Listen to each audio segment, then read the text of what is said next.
Leo Novemba tarehe 21 mwaka 2024 majira ya saa 10:45 alfajiri huko eneo la Igurusi wilaya ya Mbarali mkoa wa Mbeya, katika barabara kuu inayotoka Njombe kuelekea Mbeya,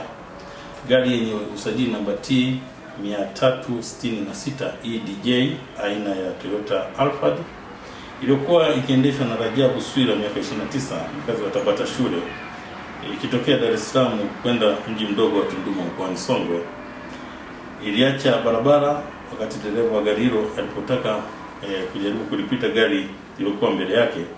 kisha kugonga gema, kupinduka na kusababisha kifo na majeruhi kwa watu wawili. Aliyefariki katika ajali hiyo ametambulika kwa jina la Aselin Bedoni Mwashuya miaka 23 mkazi wa Tunduma, na majeruhi ambao ni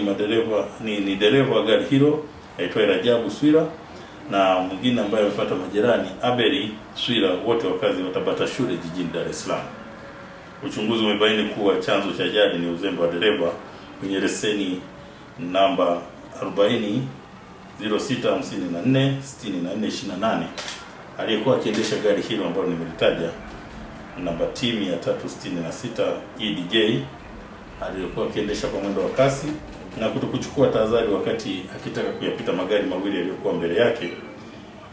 yaliyokuwa yakielekea uelekeo mmoja, na kushindwa kuimudu gari hilo ambalo lilikuwa likifuatana na magari hayo ambayo nimetaja mawili, na matokeo yake kutoka nje ya barabara na kusababisha ajali ambayo iligonga nje ya barabara kwenye gema na kusababisha ajali. Aidha, magari yaliyokuwa yanataka kuyapita na yale yaliokuwa moja hapo ilikuwa limebeba mwili wa aliyefariki katika ajali ya ghorofa kuporomoka huko Kariakoo jijini Dar es Salaam. Kwa jeshi la polisi mkoa wa Mbeya linatoa rai kwa madereva kuzingatia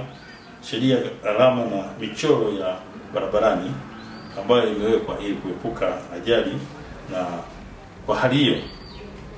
ukiukwaji wa sheria kama huu wa kupita magari mengine bila kuchukua tahadhari na kusababisha vifo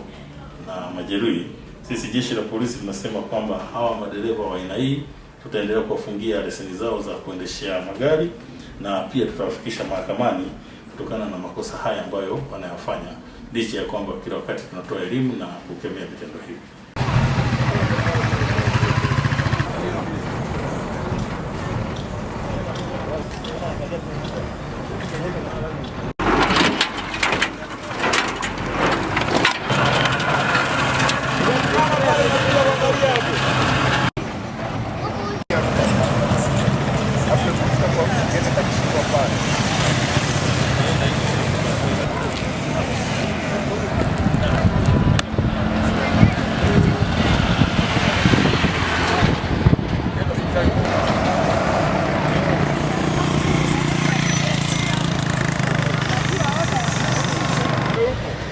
Wapi?